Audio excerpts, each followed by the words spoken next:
নমস্কার বন্ধুরা, কেমন আছেন আপনারা সবাই? প্রবাসে ঘরে ও বাইরের একটি নতুন ব্লগে আপনাদের সবাইকে স্বাগত জানান।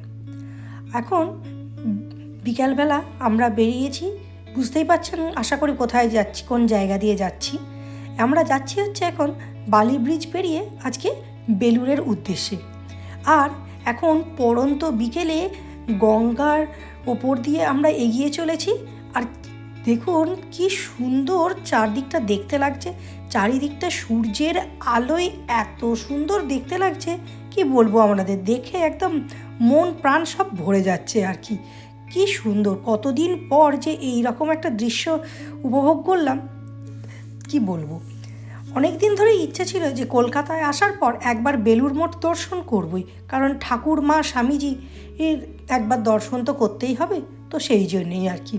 তো যাই হোক, কথা না বাড়িয়েই আমরা আজকে একটু বিকাল প্ল্যান করেছি যে বেলুড় মঠ যাবো আর কি। কারণ বিকালবেলার দিকেই এই সুন্দর পরিবেশটা আমার দারুণ লাগে। আর এই পড়ন্ত বিকেলে সূর্যটা পুরো গোল থালার মতো, দেখুন কি সুন্দর দেখতে লাগছে।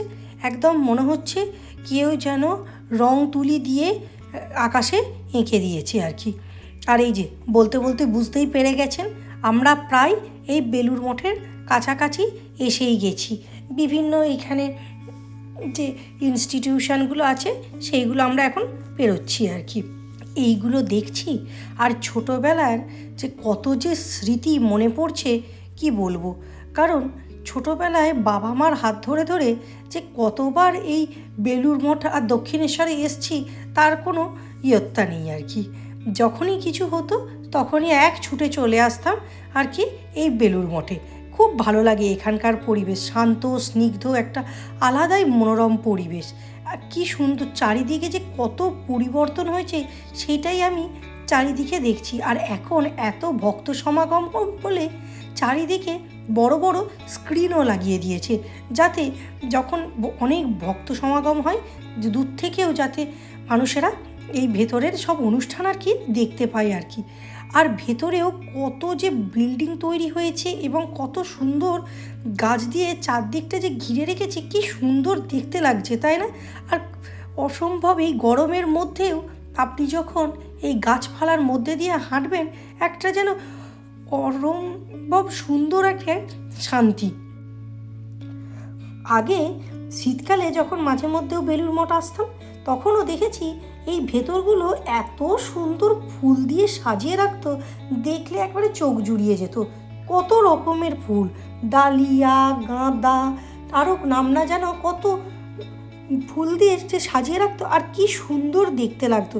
আর এই যে এখন চলে এসেছি গঙ্গার ঘাটের কাছে, একটু গঙ্গার ঘাটটাও একটু দেখে যাচ্ছি আর কি। চারিদিকটাই ঘুরে ঘুরে দেখছি যে কত চারিদিকে পরিবর্তন হয়েছে এবং কত মানুষ আসছে এই বেলুড় মঠ দর্শন করার জন্যে। দেখে খুব ভালো লাগছে আর কি। আর উল্টো দিকে দেখুন, আলোর আভাটা গঙ্গাবক্ষে পড়েছে, এত সুন্দর দেখতে লাগছে, কি বলবো।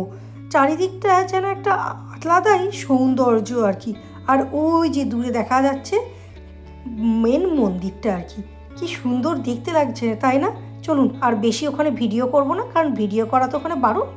আর এই যে বলছিলাম চারিদিকে কি সুন্দর ফুল হয়েছে, যদিও এখন ফুলের সময় প্রায় শেষ, তাই এখন অল্প কিছু গুটিকত ওই পিটুনিয়া এইসব ফুল দিয়েই আর কি হয়েছে। আমি শুধু মনে মনে একটা জিনিস ভাবি আর আশ্চর্য হয়ে যায়, একই ফুল কিন্তু দুটো দেশে হওয়ার সময় কত আলাদা। এই পিটুনিয়া আমাদের ইন্ডিয়াতে হওয়ার সময় হচ্ছে শীতকাল, কারণ যেহেতু এটা একটু গরমের জায়গা, তো শীতকালে দেখেছি এই ফুলটি প্রচুর হয়। ঠিক তেমনই আয়ারল্যান্ডে এই ফুলটা হচ্ছে গ্রীষ্মকালের একটা প্রধান ফুল। বসন্ত থেকে যখন আস্তে আস্তে গ্রীষ্মকালটা পড়ে, তখন চারিদিকটা আপনি দেখতে পাবেন যে পিটুনিয়াতে ভরে গেছে আর কি। এর পরের বার যখন চারিদিকে আয়ারল্যান্ডেও পিটুনিয়া হবে, আপনাদেরও আমি দেখাবো যে কি অপূর্ব সুন্দর করে চারদিকটা সাজিয়ে রাখে আর কি। বেলুড় মঠ থেকে আমরা বেরিয়েই পড়েছি, আর এখন যাচ্ছি একটু বাঙালি খাবারের সন্ধানে। কারণ আমাদের আয়ারল্যান্ডে আমরা তো সব রকম খাবার মোটামুটি পেলেও এই বাঙালি খাবারের সন্ধান আমরা কোথাও পায় না। ওখানে অনেক সাউথ ইন্ডিয়ান দোকান আপনারা দেখেছেন, এর আগেও আমি শেয়ার করেছি যে অনেক সাউথ ইন্ডিয়ান দোকানে গেছি, কিন্তু বাঙালি খাবারের যে একটা সন্ধান সেটা কোথাও পাইনি। তো সেই ভেবে আজকে আমরা চলে এসেছি 6 নম্বর বালিগঞ্জ প্লেসে। ভাবলাম এর থেকে ভালো অপশান আর হতেই পারে না বাঙালি খাবারের জন্য। তো 6 নম্বর বালিগঞ্জ এছাড়াও এখন অনেকগুলোই ভালো ভালো বাঙালি রেস্টুরেন্টের নাম শুনেছি, কিন্তু সেইগুলো তো কেমন জানি না। তো আমরা যেহেতু পুরনো ওই রেস্টুরেন্টেই এর আগেও খেয়েছিলাম, তো এবারও তাই ভাবলাম যে যাই। আর ঢুকেই চারিদিকে যে বাঙালি আনার যে ঐতিহ্য সেইটা দেখে মনটা ভরে গেল আর কি।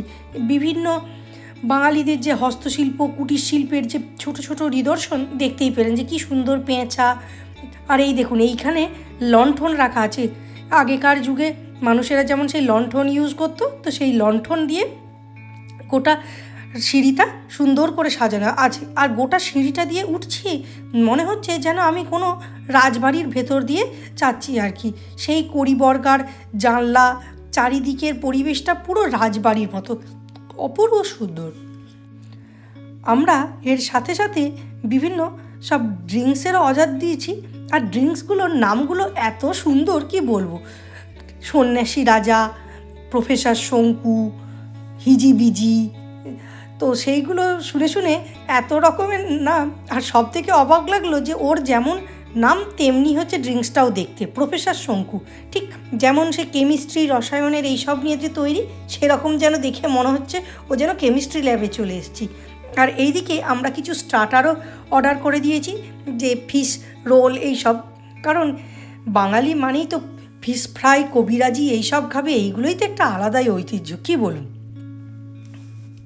আর আমি একটা টেস্ট করলাম হচ্ছে চন্দননগরের ফ্রায়েড ফিশ, মানে ওই ফিশ ফ্রাই তার ভেতরে একটু চিজ আর পার্সলে দেওয়া, বেশ সুন্দর খেতে। আমার কর্তামশাই তো বলেন, এর আগেও আমি যেটা এখানে অনেকবার খেয়েছি সেটা তো খাবোই, সেটা হচ্ছে কাঁকড়ার গাল পেতেছি। আর তার সঙ্গে তো বাঙালি খাবার খাবো, ডাব চিংড়ি, একটু আলু ঝুরঝুরে আলু ভাজা, আর কষা মাংস খাবো না, তা কি কখনো হয়? তো যা বলা সেই রকমই অর্ডার আর কি। চলুন আজকের ভিডিওটা তাহলে এই পর্যন্তই।